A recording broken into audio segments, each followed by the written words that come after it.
Big boss Malayalam season 8 അഗ്നിപരീക്ഷയിൽ നിന്ന് അമൃത പുറത്തായിരിക്കുകയാണ്. ഭയങ്കര കോൺഫിഡൻസോടെയാണ് അമൃത സംസാരിച്ചത്. എന്ന് വെച്ചാൽ ഞാൻ പുറത്താവില്ല എന്ന തരത്തിൽ ഭയങ്കര കോൺഫിഡൻസ് ഉണ്ടായിരുന്നു. പക്ഷേ ഫൈനലി അമൃത ബിഗ് ബോസ് വീട്ടിൽ നിന്ന് പുറത്തായി. താൻ ഔട്ടായി എന്നറിഞ്ഞ ഒരു മൊമെന്റിൽ ശരിക്കും അമൃത ഷോക്കാവുന്നുണ്ട്.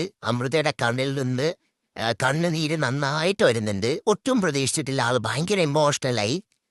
ഭയങ്കര കോൺഫിഡൻസ് ഉണ്ടായിരുന്നിരിക്കാം തൻ്റെ ആ ഒരു പ്രകടനത്തിൽ. പക്ഷെ തരക്കേടില്ലാത്തൊരു പ്ലെയർ തന്നെയായിരുന്നു. ഇതൊരു വലിയൊരു ഓപ്പർച്യൂണിറ്റിയാണ്. ഈ ബിഗ് ബോസിൽ കയറിയില്ല എങ്കിലും അഗ്നിപരീക്ഷയിൽ വന്നിട്ട് മുഖം കാണിക്കാൻ പറ്റിയെന്ന് പറയുന്നത് തന്നെ ഒരു വലിയ കാര്യമാണ്. മേ ബി ഭാവിയിൽ ബിഗ് ബോസിൽ വരാനും ചാൻസ് ഉണ്ട്. അപ്പോൾ ഇപ്പോൾ ഉണ്ടാവുന്ന ഒരു പരാജയം ഇത് താൽക്കാലികമാണെന്ന് തിരിച്ചറിയുക, അത്രമാത്രമേ ഉള്ളൂ. സോ അമൃത ഒരുപക്ഷെ ഒരുപാട് എക്സ്പെക്ടേഷൻസോട് കൂടിയിട്ട് വന്ന ഒരാളായിരിക്കാം. അൺഫോർച്ചുനേറ്റ്ലി ബിഗ് ബോസിൽ പങ്കെടുക്കാൻ കഴിയാതെ അഗ്നിപരീക്ഷയിൽ നിന്ന് അമൃതയാണ് ഔട്ടായിരിക്കുന്നത്.